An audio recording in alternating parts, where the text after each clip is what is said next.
Hi friends, good morning. चलिए, तो आज की क्लास जो है मेरी वो है एडवर्ब्स के ऊपर। अब एडवर्ब्स भी बहुत एक इम्पॉर्टेंट पार्ट ऑफ स्पीच होता है। एडवर्ब्स इस आइडेंटिफाई करना बहुत ज़रूरी है। क्वेश्चंस में बहुत सारे आपके जो fill in the blank question आएंगे या कई बार एरर डिटेक्शन के क्वेश्चंस आएंगे, उसमें आपको एडवर्ब समझना ज़रूरी है। इवन जो रीडिंग कॉम्प्रिहेंशन के क्वेश्चंस आएंगे उसमें अगर आप एडवर्ब को समझ पाएंगे कई बार, तो आपको सेंटेंस का मतलब समझने में आसानी होगी, जो कि आगे के क्वेश्चंस आपके आंसर करने में हेल्प करेगा। ठीक है, चलिए, तो एक बार स्टार्ट करने से पहले यूट्यूब पे आपको पता ही है मेरी डेली क्लासेस आती हैं, और डेली आप फॉलो भी करते रहिए उन क्लासेस को। और उसके अलावा हम लोगों का जो इंग्लिश चैम्पियंस का जो एक 2025 का जो कोर्स चल रहा है वो बहुत इंपॉर्टेंट है, क्योंकि उसमें डेली मैं पीडीएफ शेयर कर रहा हूँ क्लासेस की। डेली मैं वोकेबलरी ईडियम्स शेयर करता हूँ, और वीकली हम लोग मॉक टेस्ट करते हैं, डेली इंग्लिश के प्रैक्टिस टेस्ट करते हैं। तो अगर आप कोई सा भी एग्ज़ाम दे रहे हैं, वेदर आप फर्स्ट अटैम्प्ट दे रहे हैं, सेकंड अटैम्प्ट दे रहे हैं, या और ज़्यादा कुछ दे रहे हैं अटैम्प्ट आगे के भी, तो बहुत ज़रूरी है कि इंग्लिश आप बहुत कॉन्फिडेंट हो जाइए, इंग्लिश में आप कंफर्टेबल रहिए। तो बहुत ज़रूरी है कि आप बेसिक समझते रहिए। जो हम लोग एरर डिटेक्शन और सेंटेंस के पार्ट्स ऑफ स्पीच की क्लासेस करते हैं वो फॉलो करिए, सारे रूल्स पढ़िए, और जो पीडीएफ मैं शेयर करते रहूँगा उनको आप रिवाइज करते रहिए और मॉक टेस्ट ट्राई करिए। अब ये सारा तो आप लोग अपनी तरफ से कर लेंगे, लेकिन मेरी तरफ से मैं एक चीज़ और आपको प्रोवाइड करूँगा, विच इज़ डाउट क्लियरेंस। ठीक है, अगर आपको कहीं पे भी डाउट आता है किसी क्वेश्चन में, किसी कॉन्सेप्ट में, बहुत ज़रूरी है कि आप एक टीचर को रीच आउट कर पाए और आपको उनसे आंसर ले पाए। तो ये जो डाउट क्लियरिंग है, आप व्हाट्सएप में ग्रुप में आइए, वहाँ पे हम लोग डाउट्स डिस्कस करेंगे आपके, और उसके बाद आपको जितने भी क्वेश्चन में प्रॉब्लम आ रही है उनको क्लियर करेंगे, तो वहाँ से आपके कॉन्सेप्ट्स बहुत अच्छे सॉर्ट आउट हो जाएंगे। इसका एक मिनिमल कॉस्ट है, सिर्फ 500 रुपीज़ है पूरे साल का। उसमें आपको मैं पीडीएफ फाइल्स देता रहूँगा रिवाइज करने के लिए, मॉक टेस्ट करते रहेंगे हम लोग साथ में, क्विज करेंगे, ईडियम्स प्रैक्टिस करेंगे, वोकेबलरी प्रैक्टिस करने वाले हैं, और मेरे साथ आप डाउट क्लियर करने वाले हैं। तो बहुत सारी एक्टिविटीज़ हम करेंगे, फोकस्ड एक्टिविटी करेंगे, लेकिन सिर्फ गवर्नमेंट कॉम्पिटिटिव एग्ज़ाम्स पे और इंग्लिश इम्प्रूव करने पे। तो जब आप यहाँ से पढ़ेंगे तो आप कहीं पे भी जाके मॉक टेस्ट दीजिएगा, आई एम श्योर आपका स्कोर बहुत ज़्यादा धीरे धीरे इम्प्रूव होने लग जाएगा वहाँ से। ठीक है, तो रजिस्टर करने के लिए आप इस नंबर पे आप मैसेज कर दीजिए, मेरी टीम आपको हेल्प कर देगी to start with the English champions course. चलिए, तो अब एडवर्ब्स क्या होते हैं? Adverbs are words that modify verbs, adjective और अदर एडवर्ब्स। तो हमने देखा था कि एडजेक्टिव होते हैं जो नाउन के बारे में कुछ बताते हैं। ठीक है, एडवर्ब्स होते हैं जो बाकी वर्ब्स एडजेक्टिव्स के बारे में बताते हैं, कि कोई एक्शन है, कोई एक्टिविटी है तो वो कैसी हो रही है। ठीक है, अब एडवर्ब्स के बहुत सारे टाइप्स होते हैं, वो समझ लेते हैं, वहाँ से आपको क्लियर होगा। पहला है adverb of time. Adverb of time क्या होता है? वो बताते हैं कि कोई एक्शन कब हुआ था। ठीक है, जैसे कल हुआ था, आज हुआ था, कल होगा, नाउ, सून, लेटर, ये सारे examples of adverbs of time है। उसके अंदर एक फ्रीक्वेंसी के एडवर्ब्स आते हैं। फ्रीक्वेंसी मतलब कितनी जल्दी जल्दी हुआ था, जैसे ऑलवेज हमेशा होता है, usually, often, sometimes, rarely, never. ये सारे ऑफ ऑलवेज मतलब हमेशा, यूजुअली मतलब कभी, मोस्टली कभी कभी होता ही है, ऑफन भी बहुत बार होता है, समटाइम्स मतलब कभी कभी होना, रेयरली मतलब बहुत कम होना, और नेवर मतलब कभी भी नहीं होता है। ठीक है, तो अगेन ये बता रहे हैं कि कितनी जल्दी जल्दी, कितनी बार कोई एक्टिविटी हो रही है। इनको दो तीन एग्जाम्पल से मैं दिखा देता हूँ। तो आई विल गो टुमारो, तो मैं कल जाऊँगा। तो आई विल गो मतलब मैं जाऊँगा, लेकिन इसमें एक टाइम का एडवर्ब डाला हमने, टुमारो, मैं कल जाऊँगा। She always arrives early. अब ये सेंटेंस क्या कह रहा है कि अगर हम ऑलवेज हटा के देखें कि शी अराइव्स अर्ली मतलब वो जल्दी पहुंचती है, लेकिन हमने एक एडवर्ब ऑफ टाइम इसमें जोड़ा, ऑलवेज। ऑलवेज मतलब हमेशा, तो वो हमेशा जल्दी पहुंचती है। अब मान लीजिए मीटिंग की बात हो रही होगी, तो वो कह रहा है कि वो हमेशा जल्दी आ जाती है मीटिंग में। तो एडवर्ब ऑफ टाइम हमने लगाया ऑलवेज।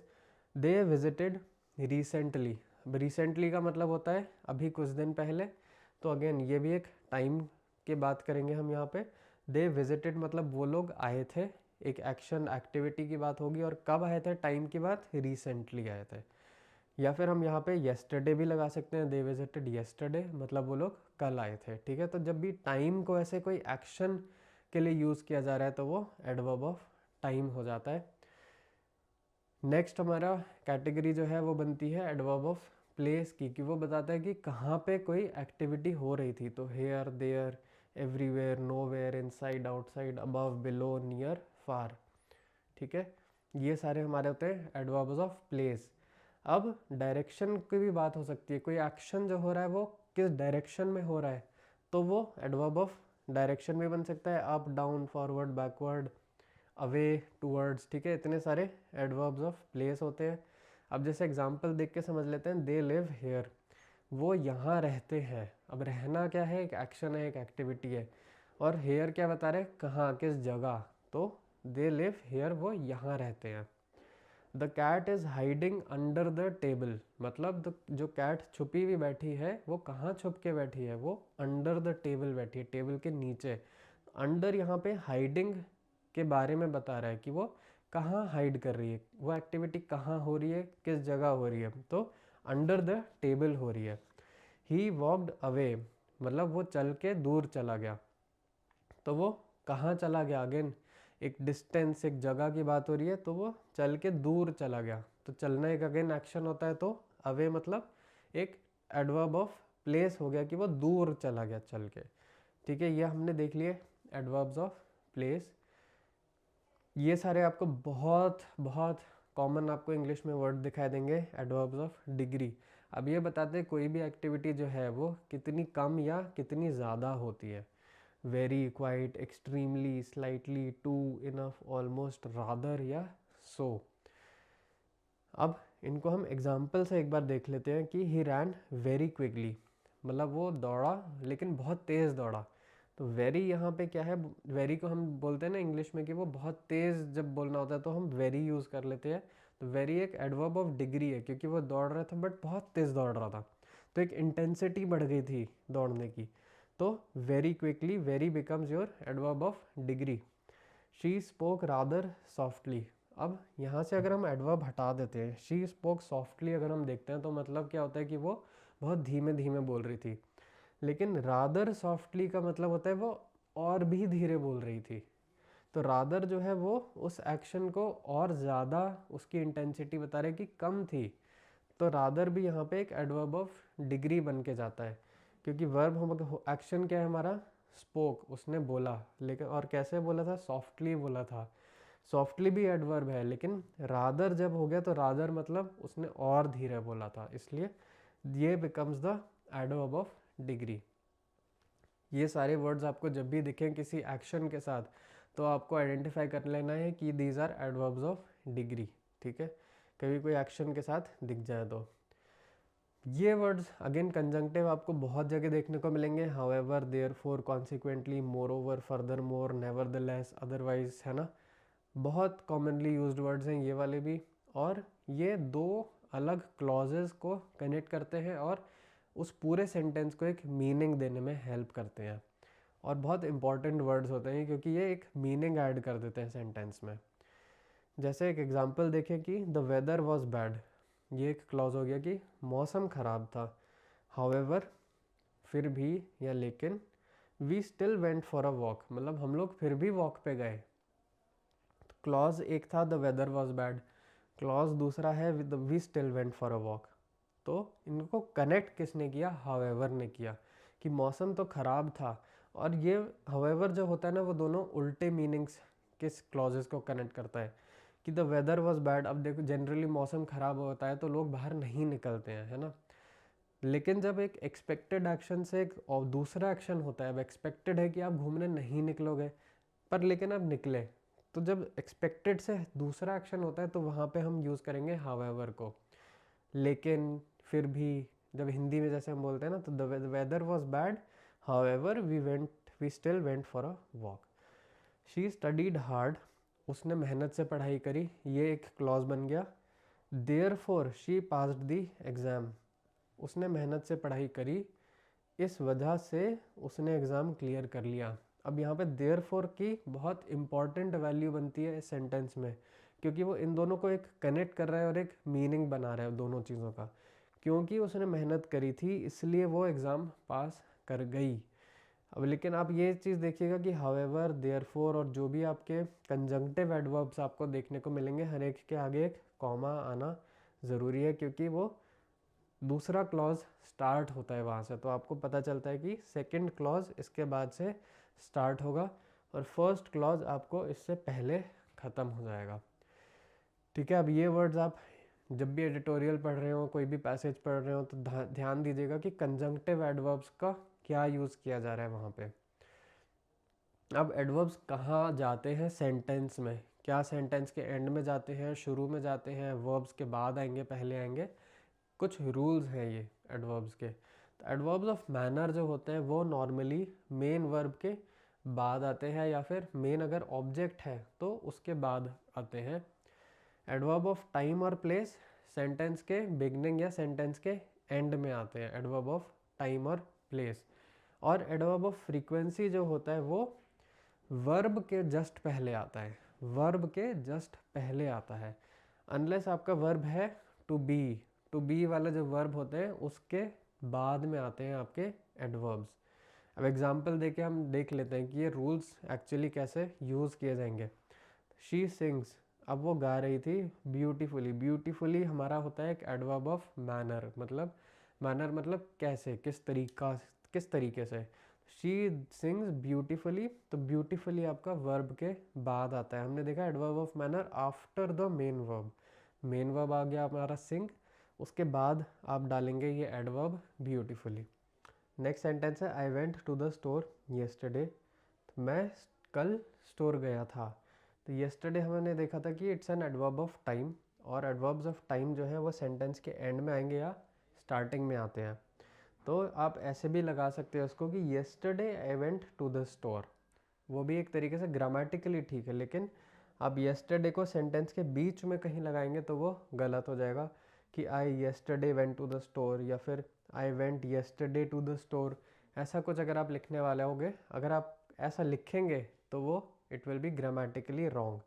ठीक है, तो they live here, here again adverb of time है, हमने देखा एडवर्ब ऑफ टाइम और प्लेस जनरली सेंटेंस के बिगनिंग या एंड में ही आते हैं। तो दे लिव हेयर, तो वो यहाँ रहते हैं, तो दे हेयर लिव नहीं लिख सकते, ग्रामेटिकली वो गलत हो जाएगा। वो रहते हैं, इंग्लिश में बोलेंगे वो रहते हैं यहाँ। ठीक है, तो प्लेस जो है वो एंड में आती है, वो रहते हैं यहाँ। हिंदी में हम बोलते हैं कि वो यहाँ रहते हैं, लेकिन इंग्लिश में ऐसे नहीं होता है। नेक्स्ट हमने देखा आई ऑलवेज ईट ब्रेकफास्ट, तो ऑलवेज हो जाता है अपना adverb of frequency. Adverb of frequency कहते हैं कि मेन वर्ब से पहले आना चाहिए, कि मैं हमेशा ब्रेकफास्ट खाता हूँ। हिंदी में हम क्या बोलेंगे, मैं हमेशा ब्रेकफास्ट खाता हूँ, है ना। हिंदी में हमारा ब्रेकफास्ट ईट के पहले आ जाता है, लेकिन इंग्लिश में आई ऑलवेज ईट ब्रेकफास्ट। तो ऑलवेज क्या है, एडवर्ब ऑफ टाइम फ्रीक्वेंसी हमने देखा है, ईट यहाँ पे हमारा वर्ब है, तो ये एडवर्ब ईट से पहले आएगा बिकॉज ये एडवर्ब ऑफ फ्रीक्वेंसी है। ठीक है, तो I always eat breakfast. I hope आपको ये यूजेज क्लियर हो गए होंगे कि एडवर्ब्स कहाँ पे प्लेस करने हैं। अगेन बहुत सारे क्वेश्चंस हो सकते हैं आपके ऐसे आ जाएं जिसमें आपके एडवर्ब्स गलत जगह पे प्लेस्ड हों और आपको सिंपली वही एरर हो, है ना, एरर डिटेक्शन के क्वेश्चन में ऐसा आ सकता है। और हो सकता है आप जो रीडिंग कॉम्प्रहेंशन पढ़ रहे हैं उसमें बहुत सारे एडवर्ब्स यूज़ हो रहे हैं और उन एडवर्ब से आप मीनिंग बना पा रहे हैं सेंटेंस का, आपको एक ओवरऑल फ्लो बन पा रहा है उस पैराग्राफ का, जिससे आपको उसके आंसर्स करने में हेल्प होगी रीडिंग कॉम्प्रहेंशन के। तो मेक श्योर कि एडवर्ब्स को आप बहुत अच्छे से समझ लें, एडवर्ब्स को आप ढूंढ पाएँ, जब भी आप पढ़ोगे तो आप एडवर्ब्स मिल जाएं आपको, है ना। अब एक एक्टिविटी हम लोग कर लेते हैं कि आइडेंटिफाई करना है आपको कि कौन सा एडवर्ब है और किस टाइप का एडवर्ब है। तो she spoke very clearly, they arrive late yesterday, she lived near by, consequently we decided to stay home. अब आपको इसमें ढूंढना है कि कौन सा एडवर्ब है और वो एडवर्ब किस टाइप का है। एडवर्ब ऑफ मैनर है, डिग्री है, टाइम है, फ्रीक्वेंसी है, कंजंक्टिव है, कौन सा एडवर्ब है, वर्ड, और किस टाइप का है, ये आपको लिखना है यहाँ पे वीडियो के कमेंट में। जो सही होंगे लाइक कर दूंगा, जो गलत होंगे उनको मैं बता दूंगा कि सही आंसर क्या है। नेक्स्ट आपको एडवर्ब्स प्रैक्टिस करना है, बहुत अच्छी इंटरेस्टिंग एक्सरसाइज है, आपको इन सारे ब्लैंक्स में एडवर्ब्स डालने हैं। तो adverb of manner, adverb of time, adverb of place, adverb of degree, ये सारे आपको प्लेस करने हैं। बहुत अच्छी इंटरेस्टिंग एक्टिविटी, क्योंकि दिमाग लगेगा आपका। आपको एक्टिविटी से रिलेटेड एडवर्ब ढूंढना पड़ेगा, है ना। कोई भी एडवर्ब नहीं आ सकता वहाँ पे। जो एक्टिविटी हो रही है उसी से रिलेटेड एडवर्ब्स जो होंगे वो आपको सोच के लिखने हैं। तो डांस से सोचा, डांस से रिलेटेड आपको लिखना है आई विल सी यू, मैं तुमसे मिलूँगा। अब इससे related adverb, the cat is sitting, बैठने से रिलेटेड एडवर्ब, है ना। तो ही इज़ डैश टायर्ड, तो इससे रिलेटेड। तो ये बहुत अच्छी एक्टिविटी है, मेक श्योर आप मिस ना करें, मेक श्योर आप ये एक्टिविटी ट्राई करें। ये एडजेक्टिव्स की एक्टिविटी है, आपको एडजेक्टिव्स फिल करना है। अब डिफरेंस क्या है, एडजेक्टिव्स हमें पता है कि नाउन के साथ लगते हैं, एडवर्ब्स हमारे वर्ब्स के साथ लगते हैं। तो जब आप ये दोनों एक्टिविटीज़ कर लेंगे तो आपको डिफरेंस बहुत आराम से क्लियर होगा कि नाउन के साथ हम एडजेक्टिव लगाने वाले हैं, एक्टिविटी वर्ब के साथ हम एडवर्ब लगाने वाले हैं। तो दोनों एक्टिविटीज़ आप ट्राई कर लीजिए। रिकैप में एक बार हमने देख ही लिया है कि adverbs of manner, adverb of time, adverb of place, adverb of degree और कंजंक्टिव एडवर्ब्स, ये 5 टाइप्स के एडवर्ब्स होते हैं। अगली क्लास में हम लोग उठाने वाले हैं टॉपिक वर्ब्स का। वर्ब्स अगेन बहुत इंपॉर्टेंट चीज़ है। सारी एक्टिविटीज़ जो होती है इंग्लिश में उनको वर्ब्स के थ्रू बोला जाता है। तो वर्ब्स समझ लेना एक बहुत बहुत इम्पॉर्टेंट पार्ट है कि आप किसी भी इंग्लिश एग्ज़ाम में अच्छा स्कोर कर पाएँ। वर्ब्स उसमें बहुत इम्पॉर्टेंट रोल प्ले करने वाला है। ठीक है, चलिए मिलते हैं अब नेक्स्ट वर्ब्स की क्लास में।